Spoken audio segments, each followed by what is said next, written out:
Дайыма сиздин тилиңизде бир дуа болуш керек. Ушул дуа Алланын астындагы биринчи Алланын буйруктарын так өтөөгө пендечилик милдетти өтөгөнөн жер бетиндеги ар бирибиздин өзүбүздүн бөлүнгөн рызкынын себебин так өтөөгө себеп болот ал дуа. Кайсы? Ла хаула ва ла куввата илля биллах.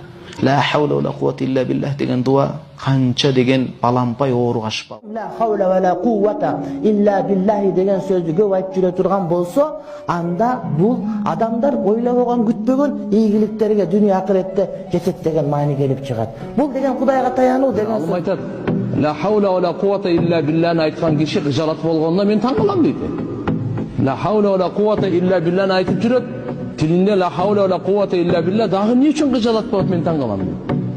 Kim degim жашоосунда күнүгө la havle ve la kuvvete illa billah aytıp турган болсо, Allah ага жардам бере берет, Allah Таала кубатты кыла берет, Allah азаптан куткара берет, Allah нур бере берет.